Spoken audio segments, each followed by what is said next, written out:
Winner winner, chicken dinner. Perfect.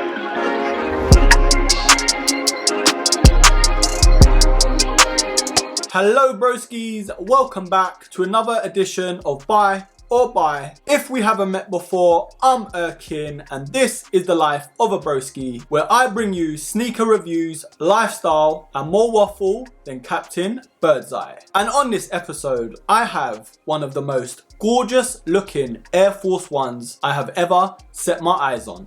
Mwah! Mamma mia!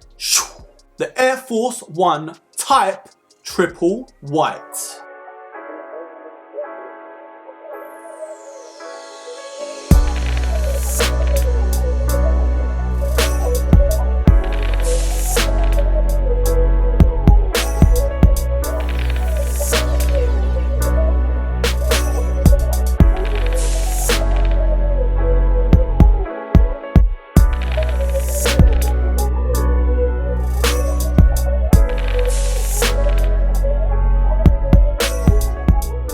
Now there are probably millions and millions of Air Force Ones out there, so it does take a lot for me to get excited about another Air Force One. But when I first came across them on Nike.com, you know what I thought to myself? I just gotta have them. I've gotta have them. So taking a look at this Air Force One Type sneaker, straight away you can see on the upper, on the outside, N354. So N354, you may ask, what does that mean? It simply is when Nike takes inspiration from the past and bringing it up to date for the present and future. So as you can see around the heel counter is that adjustable strap that attaches to fly wire cables, which is meant to give you a 360-degree fit around the foot. There are a lot of transparent materials across the upper, more towards the inside, and if you look very carefully you can see those wires going across the laces. One of the reasons why I picked up this sneaker is because it looks so different to the conventional Air Force One. Now noticing straight away the tongue on this sneaker makes a massive difference. So as you can see from the holes on the tongue, this creates a lot more breathability on the upper foot going down the middle, and on the inside of the sneaker the tongue is elasticated to create extra comfort for the foot on the inside of the sneaker. Now a couple nice touches is the handwritten logos for the Nike swooshes and the N354. Now one thing to note is the toe box on this Air Force One does look like your conventional Air Force One, but trying these on and having them up close, it does look a lot different. So we're gonna have to see how well these pan out when it comes to creasing across the toe box. But broskies, if you are worried about getting your Air Force One creased up, I'm gonna suggest pick up a pair of sneaker shields. It does give your Air Force One that little bit of extra life and prevents your Air Force One from looking knackered and battered. I will be linking these down below in the description box, so if you are interested, check them out. Now there is an oversized rubber toe which has a geometric pattern inspired by the technical manuals found inside shoe boxes from the 70s and 80s. So there are a couple retro glimpses on this sneaker. This sneaker has a synthetic and textile upper and a cupsole construction with Nike Air cushioning. Now the outsole at the bottom is your very much standard Air Force One outsole. But of course, if it's not broken,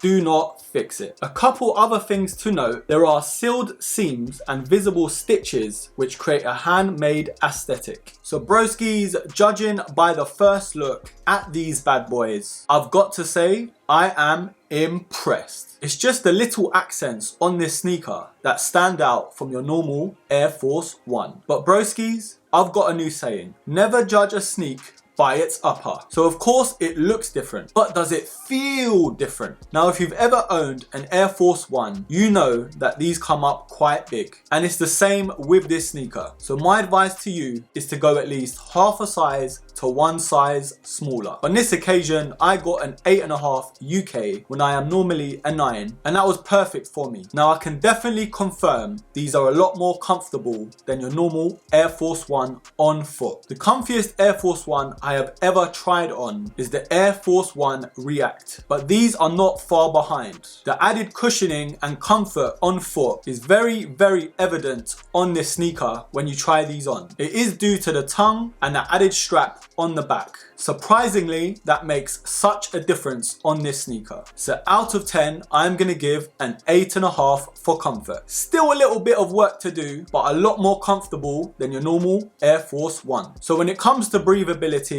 your normal Air Force 1 isn't the best in that department. But of course, we have a lot more variations in materials on this sneaker. So does that make a difference? Thankfully, yes it does. So the materials on the upper with this sneaker makes a world of difference when it comes to breathability, especially because of the tongue having so many air holes and that lighter material on the inside of the upper. So out of 10, I'm gonna give an 8. If only the toe box used similar materials, these would have scored a lot higher, but there are no complaints here. So broskies, we have come to the part of the video where I decide if these are a buy or a buy. If you've been watching this channel long enough, you know how much of a fan I am of the Air Force 1. And I'm so glad I picked these up. But even though it does a lot different, it still has that classic Air Force 1 feel. The improved comfort, the improved breathability, and these look so damn good. I actually thought that strap would have killed it for me, but on foot and in person, these are winner chicken dinner. So broskies, I am gonna give these